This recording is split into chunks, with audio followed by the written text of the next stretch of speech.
안녕하세요. 토크닥터 토닥 아나운서 김은정입니다. 천재 물리학자 아인슈타인 그리고 미국의 유명 영화 배우 루실 볼과 조지 스콧, 이들의 공통점은 무엇일까요? 바로 그들의 사망 원인이 바로 복부 대동맥류 파열이었다는 건데요.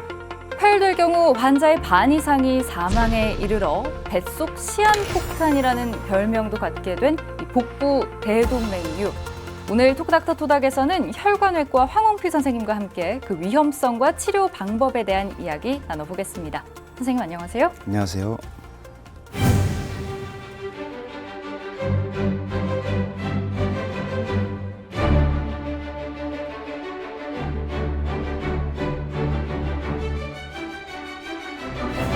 아인슈타인도 이 질환으로 사망했다는 사실 저는 오늘 처음 알게 됐는데요. 이 복부 대동맥류, 다른 혈관 질환들에 비해서 다소 생소합니다. 먼저 어떤 질환인지 설명해 주신다면요. 복부 대동맥은 우리 몸에서 가장 굵은 혈관 중 하나로 정상 성인에서는 직경이 약 2에서 2.5cm 정도이고 눈에 보이진 않지만 몇 개의 층으로 이루어져 있습니다. 이렇게 큰 복부 대동맥이 마치 주머니 모양처럼 불룩하게 늘어나는 질환을 복부 대동맥류라고 하고요. 일반적으로 정상에 비해 약 1.5cm 이상 확장된 경우를 말합니다. 말씀하신 대로 이 복부 내 가장 큰 혈관인 대동맥이 평소보다 크게 부풀어 있다면 큰 문제가 될 것 같은데요. 혹시 늘어난 복부 대동맥이 다시 줄어들어서 정상 직경으로 되돌아오기도 하나요? 아쉽지만 한 번 생긴 복부 대동맥류는 저절로 없어지거나 좋아지지는 않습니다. 또한 사람마다 차이가 있지만 서서히 늘어나서 대동맥 파열의 위험성이 생길 수도 있습니다. 복부 대동맥의 직경이 커질수록 파열의 가능성이 높아지는데요. 직경이 약 5에서 5.5cm 이상인 경우에는 파열 위험성이 커지기 때문에 반드시 병원에 내원해서 치료를 해야 됩니다.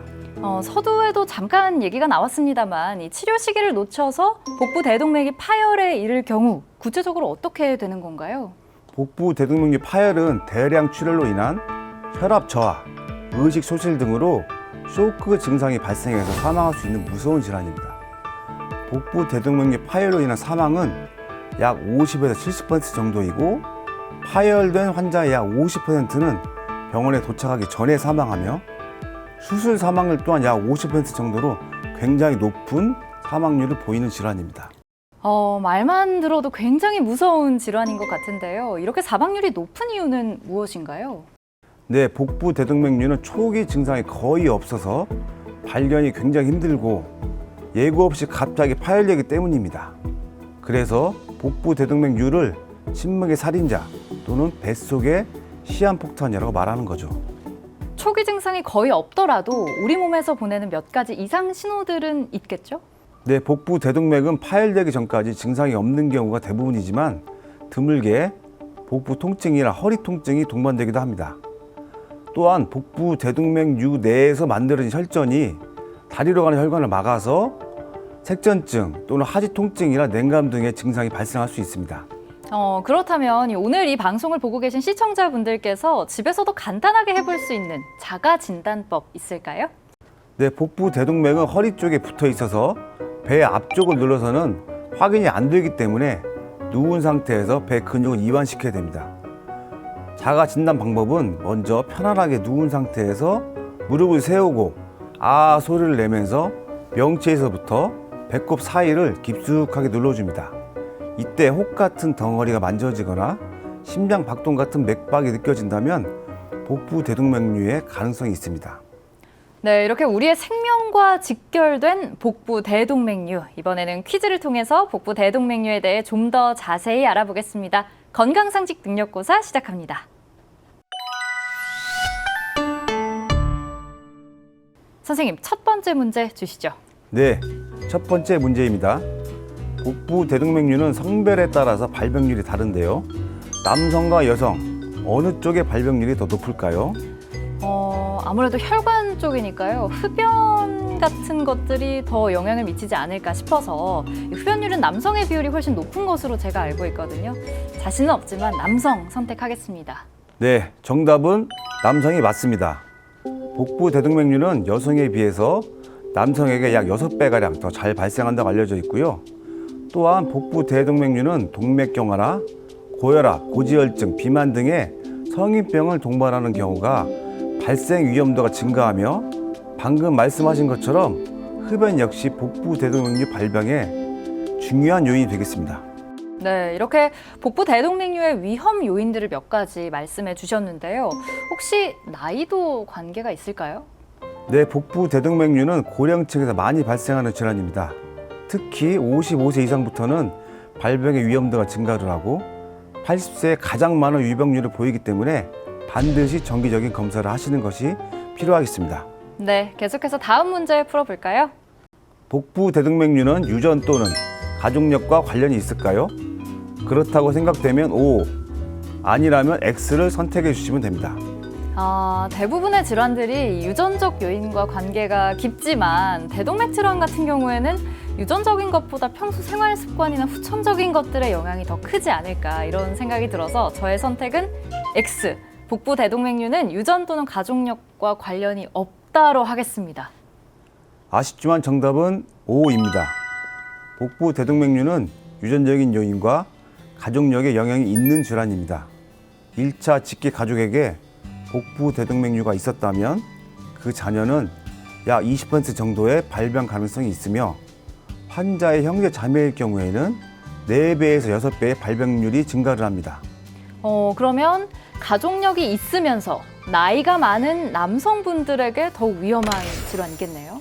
네, 맞습니다. 그래서 가족력이 있는 55세 이상의 남성들은 조기에 복부 초음파나 복부 CT 검사와 같은 선별 검사를 통해서 복부 대동맥류 유무를 확인하고 적절한 치료를 받는 것이 좋겠습니다. 네, 지금까지 유익한 정보들을 퀴즈를 통해 알아보는 건강상식 능력고사였습니다. 선생님, 그러면 이 복부 대동맥류의 치료는 어떻게 진행되나요? 복부 대동맥류가 발견되면 수술을 해서 풍선처럼 늘어난 대동맥류를 제거하고 대동맥에 인조혈관을 이어붙여서 대동맥류 안으로 더 이상의 혈액이 들어가지 않게 치료를 할 수 있습니다. 복부 대동맥류는 수술 사망률도 무려 50% 이상이다 이런 말도 있잖아요. 이 과정도 정말 복잡해 보이는데 위험하진 않을까요? 아무래도 배를 열게 되는 개복 수술이라 입원 기간이 길고 환자의 회복이나 수술에 따른 합병증들이 수반될 수 있습니다. 따라서 이러한 점을 보완할 수 있도록 개발된 시술이 바로 혈관 내 치료, 즉 스텐트 그래프트 시술입니다. 이 시술은 배를 다 열지 않고 사타구니 혈관만 작게 절개해서 스턴트 그래프트라고 하는 기구를 대동맥까지 삽입해서 혈관에 노출되지 않게 완전히 차단하는 시술로 시술 후 3일에서 5일 안에 퇴원이 가능합니다. 선생님 말씀을 들으니까 이 스텐트 그래프트 시술이 훨씬 쉽고 간단한 방법 같은데요. 그러면 모든 환자가 이 시술을 받을 수 있나요? 아쉽지만 그렇지는 않습니다. 복부 대동맥류 환자들이 대부분 고령인데다가 동맥 경화를 동반하고 있기 때문에 젊을 때처럼 복부 대동맥이 일직선으로 주행하지 않고 꼬불꼬불하게 변형이 되어 있어서 굽어진 각도나 직경이 적절하지 않다면 시술 후에도 혈액이 대동맥류 쪽으로 계속 새어나갈 수 있기 때문에 스턴트 그래프트 시술을 할 수가 없고 수술적 방법으로 진행하게 됩니다. 그렇다면 이 스텐트 그래프트 시술을 받고 난 후에 환자에게 나타날 수 있는 후유증에는 어떤 것들이 있나요? 혈관 내 치료의 가장 흔한 합병증은 시술 후에도 대동맥류의 혈액이 계속 뿜어져 나오는 경우인데요. 이런 경우에는 그 형태에 따라서 추가 치료를 할 수도 있고 추가 치료 없이 시간이 지나면서 자연스럽게 막히기도 합니다. 또한 시술을 받은 환자의 경우에 걸을 때 엉덩이나 골반 쪽에 통증이 있을 수 있는데요.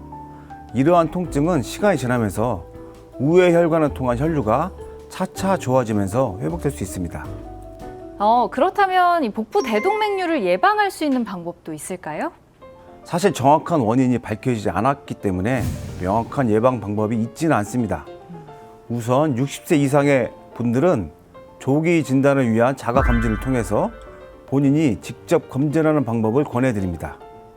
아울러 복부 대동맥류로 진단받은 환자들은 복부 대동맥류의 크기가 작더라도 반드시 전문의와 상의해서 6개월마다 정기적인 검사를 시행하는 것이 중요하겠습니다.